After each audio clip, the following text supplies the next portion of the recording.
Hello friends, welcome back to the YouTube channel dictation club. आज का dictation आनंद मासिक पत्रिका अंक 32 से लिया गया है, जो कि अलग अलग स्पीड में आपको मिल जाएगा। अगर आपको इसकी पीडीएफ अलग से चाहिए तो आप नीचे डिस्क्रिप्शन बॉक्स से टेलीग्राम चैनल ज्वाइन कर सकते हैं, जहां भविष्य में आने वाले डिक्टेशंस की लिंक डाल दी जाती है। साथ ही चैनल में आपको अन्य प्लेलिस्ट मिल जाएगी, जिसकी लिंक आपको डिस्क्रिप्शन बॉक्स में मिल जाएगी, जैसे रामधारी गुप्ता खंड 1, रामधारी गुप्ता खंड 2, न्यूज़पेपर डिक्टेशन, आनंद मासिक पत्रिका के विभिन्न अंक, जो कि अभी कुछ अंक कंप्लीट हो चुके हैं। इसके अलावा आउटलाइन के शॉर्ट्स भी मिल जाएंगे। तो ज़्यादा समय ना लेते हुए डिक्टेशन स्टार्ट करते हैं 5 सेकंड के बाद।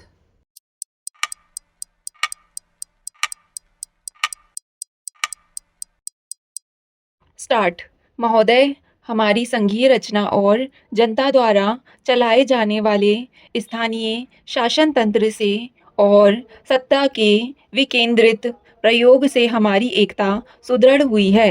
कभी कभी तनाव और असहमति होती है, किंतु हमारे विकास की वर्तमान अवस्था में और विशेष रूप से इस कारण ऐसा होना अनिवार्य है कि हमारे पास इतने कम साधन हैं कि प्रत्येक को संतुष्ट नहीं किया जा सकता। हमारे से छोटे देशों में भी अब क्षेत्रीय खींचातानी अनुभव की जा रही है। इन स्थितियों में हमने अपने राष्ट्रीय पुनर्निर्माण का कार्य अपने हाथ में लिया। अपनी पंचवर्षीय योजनाओं में सामाजिक सुविधाएं बढ़ाने, उद्योगों के लिए आवश्यक ढांचा खड़ा करने और ऐसे बुनियादी उद्योग स्थापित करने का काम शासन ने अपने जिम्मे लिया है, जिन्हें निजी उद्योग स्थापित नहीं कर सकते।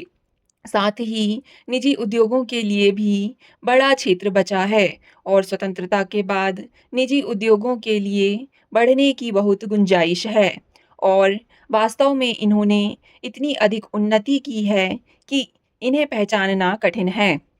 विकास से अंतत्वगत्वा सब वर्गों को सहायता मिलती है, फिर भी यह लगता है कि शुरू के चरणों में इसके कारण असमानताएं बढ़ी हैं। हमें इस तरह के असंतुलन ठीक करने के बारे में सदा सजग रहना चाहिए। साथ ही आर्थिक कारणों के साथ साथ सामाजिक कारणों पर भी ध्यान देना चाहिए। इस स्थिति के कारण कई बार हमारी गति मंद पड़ जाती है, किंतु युद्ध, प्राकृतिक आपत्तियों और अन्य कठिनाइयों के होते हुए भी हम आगे बढ़े हैं। हमने अपने लोकतंत्र को सुदृढ़ किया है। हमारे 7.5 करोड़ बच्चे स्कूलों में पढ़ रहे हैं और लगभग 20 लाख विद्यार्थी कॉलेजों में हैं। हमारे देश में 50 करोड़ परिवार खेती करते हैं। खेती ही हमारे लिए सबसे महत्वपूर्ण है। पिछले 55 वर्षों में खेती के विकास के लिए आवश्यक ढांचा स्थापित किया जा चुका है और 23 करोड़ एकड़ नई जमीन में सिंचाई होने लगी है। हमारे किसान नए ढंग से खेती करने लगे हैं और उन्हें खेती के लिए आवश्यक चीज़ें दी जाने लगी हैं। उनकी समस्याएं हल करने के लिए वैज्ञानिकों को सहायता ली गई है और आज हम अन्न की दृष्टि से और सुदृढ़ हो गए हैं। कृषि के सुधार के लिए लोगों को रोजगार देने और स्वावलंबी बनाने के लिए हमें उद्योगों की आवश्यकता है। उद्योगों का हमने 3 गुना विकास किया है और कर रहे हैं। उपसभापति महोदय, परमाणु ऊर्जा विभाग ने एक रिपोर्ट प्रस्तुत की है, जो असाधारण रूप से विस्तृत रिपोर्ट है। माननीय सदस्यों ने न केवल परमाणु ऊर्जा विभाग के कार्य की प्रशंसा की है, बल्कि इस दिशा में अधिक तेजी से आगे बढ़ने के लिए सरकार से अनुरोध किया है। मेरा ध्यान प्रायः इस विचित्र परिस्थिति की ओर जाता है कि भारत में हम एक ही समय विभिन्न युगों और सदियों में रहते हैं। मैंने एक बार कहा था कि हम भारत में गोबर युग में रहते हैं। मेरा आशय यह था कि भारत में ऊर्जा का मुख्य स्रोत अब भी गोबर है। यह एक असाधारण स्थिति है। इसके साथ ही हम परमाणु ऊर्जा के विकास के मामले में भी उन्नत देशों में हैं। इसलिए इस मामले में हमारा विस्तार न केवल शताब्दियों तक बल्कि सहस्त्राब्दियों तक है। मुझे इस बात में कोई शक नहीं है कि हमने परमाणु ऊर्जा की ओर जो ध्यान दिया था, वह सही और उपयुक्त है।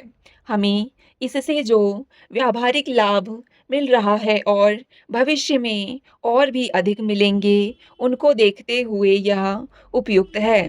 गंभीर दृष्टि से भी यह उपयुक्त है, क्योंकि हिरोशिमा पर एटम बम गिरने और परमाणु ऊर्जा का उपयोग शुरू होने से एक नया युग शुरू हुआ। तब से परमाणु ऊर्जा के विकास ने विनाश और निर्माण दोनों प्रयोजनों के लिए पर्याप्त उन्नति की है। परमाणु ऊर्जा आधुनिक विश्व का वास्तविक प्रतीक है, जिसके रोमन देवता जानूस की तरह दो मुंह हैं, एक विनाश और संहार का और दूसरा निर्माण और उन्नति का। जहाँ तक हमारा संबंध है, हमने एटम बम या इसी प्रकार की चीजें ना बनाने का निश्चय किया है, लेकिन इस नई शक्ति के उपयोग की उन्नति में पीछे रहने का भी हमारा कोई विचार नहीं है। यह सच है कि जिस देश ने परमाणु ऊर्जा का पूरी तरह विकास कर लिया है, वह अंततः इसे अच्छे या बुरे प्रयोजनों के लिए उपयोग कर सकता है। मैं आज जो कुछ कह रहा हूँ, वह आवश्यक नहीं है कि भविष्य में लोगों पर कोई बंधन होगा, लेकिन मुझे आशा है कि हम इस देश में ऐसा वातावरण बनाएंगे जिससे कोई भी सरकार भविष्य में इसका प्रयोग बुरे प्रयोजनों के लिए नहीं करेगी। जिन माननीय सदस्यों ने इस संबंध में अपने विचार प्रकट किए, उन्होंने परमाणु ऊर्जा विभाग को उचित बधाई दी है। उपसभापति महोदय, परमाणु ऊर्जा विभाग ने योग्य वैज्ञानिकों को चुनने और उन्हें अपेक्षित प्रशिक्षण तथा अनुभव प्रदान करने का काम किया है और कर रहा है। इस प्रकार विभाग ने युवा वैज्ञानिकों का एक बहुत अच्छा दल तैयार किया है। मुझे याद आता है कि कुछ विख्यात विदेशी वैज्ञानिकों ने भी इस बात का उल्लेख किया है। जब वे ट्रॉम्बे जाते हैं तो परमाणु ऊर्जा विभाग में जिम्मेदार पदों पर कार्यरत नवयुवकों के बारे में अवश्य कहते हैं। मैं चाहता हूं कि हमारे दूसरे विभागों में भी ऐसे पदों पर नवयुवक हों। भारत संसार के उन गिने चुने देशों में है जिन्होंने ईंधन तत्वों के निर्माण की तकनीकी का विकास किया है। यह एक महत्वपूर्ण उपलब्धि है। आंकड़ों से पता चलता है कि ईंधन के लिए जो भी कार्य किया गया है, वह उचित है, और यह भी कि हमारे द्वारा सोच समझकर ईंधन निर्माण सुविधा पर 81 लाख रुपए खर्च करने के बाद, जिसमें से 40 लाख रुपए विदेशी मुद्रा थी, हम प्रति वर्ष 45 लाख रुपए की विदेशी मुद्रा बचा रहे हैं और अधिक उत्पादन से अधिक बचत कर सकेंगे।